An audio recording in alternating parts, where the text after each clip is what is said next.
This is Across the Aisle, the podcast on bipartisanship from the National Conference of State Legislatures. I'm Kelly Griffin. There's an old saying in the arid West, whiskey's for drinking, water's for fighting. And there have always been plenty of fights over water. But recently in Arizona, major water measures have gained strong bipartisan agreement and brought together groups that typically square off: farmers, cities, environmentalists, developers, Republicans, and Democrats. The legislature agreed to invest $1 billion to find new water supplies for the desert state. In a separate measure, they agreed to ask the federal government to investigate diverting floodwaters from the Mississippi River for use in the West. That bold plan alone tells you a lot about how big the stakes are for water. Representative Tim Dunn, who sponsored the bill about the Mississippi River, knows firsthand. He's a farmer in Yuma. If you've eaten a salad or vegetables in winter, it's probably thanks to a Yuma farmer.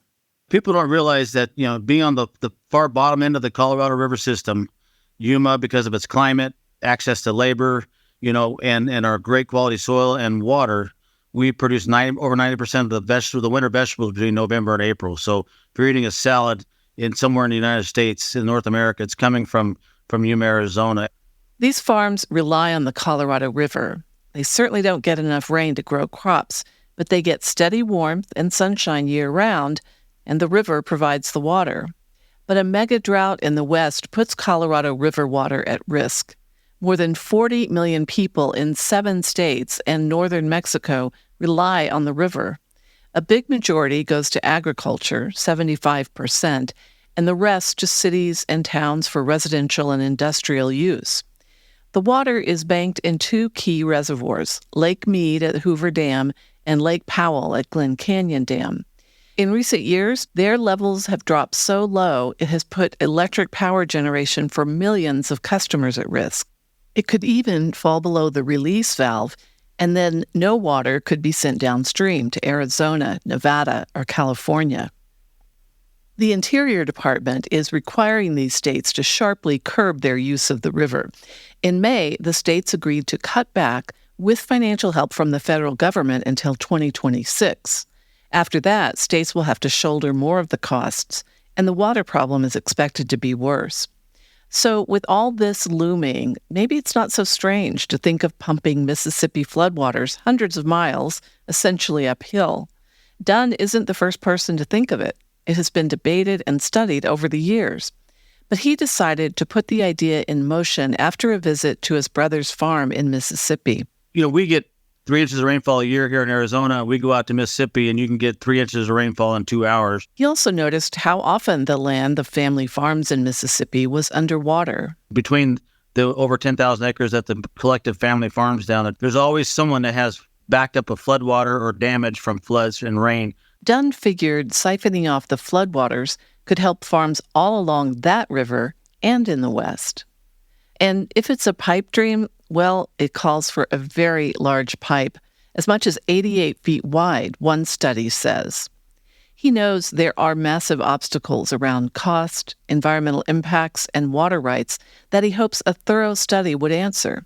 And he hears from plenty of people who think it's, kind of crazy. There's a lot of things that were too big and crazy when you started building dams, the Hoover Dam, and you started doing these kind of things, trying to move gas and oil across the country. Is people are like, what are we doing here? When you're in a drought, though, and you need water, what is expensive? What is high? And so you just got to start looking to the future. Indeed, the federal government has already spent billions of dollars over the years managing water in the West. And there was a time when it was considered a waste if a river ran to the sea without being diverted for productive use. President John F. Kennedy did a tour of Western dams in 1962 and urged planners to look far ahead. What are we going to do in 1962, beginning today, to determine what projects we should develop so that by the end of this century, when there are 300 million people in the United States, that there will be available to them land and water and light and power and resources. In that vein, Senator Sina Kerr sponsored the big bipartisan water measure in 2022 to look for future water supplies. We need to make sure that we leave no stone unturned and that we contemplate every idea. Kerr says the drought and imminent cutbacks of Colorado River use got everyone to the table. At first it was billed as, the largest drought in 100 years. Well, then a few hundred years. Now we're up to, by historical record, the largest drought in maybe over 1,000 years. And so it was that, being in the midst of it and realizing, for us to have a secure water future, we really do need to get serious. It's not like Arizona has been frittering away its water.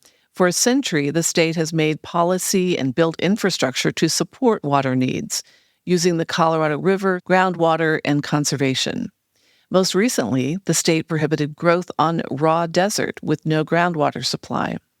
And in 2019, it developed a bipartisan drought contingency plan for the Colorado River. But there's always more to be done.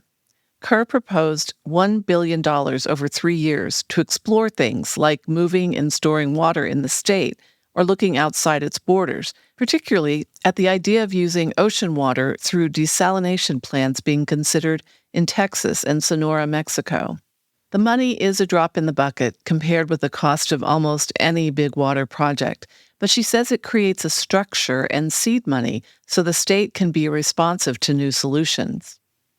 Kerr says she and everyone involved knew from the start they wanted to have bipartisan support to demonstrate a unified approach to such a critical resource. That was a main goal at the onset, was that this needs to be bipartisan. And because we were doing such a historical thing for Arizona, and so we really wanted to make sure that it was bipartisan, and that was a priority. And that doesn't mean, it was kumbaya all the way through. Just when Kerr thought everything was ready to go, there was a new wrinkle. Democrats wanted conservation to be part of the mix.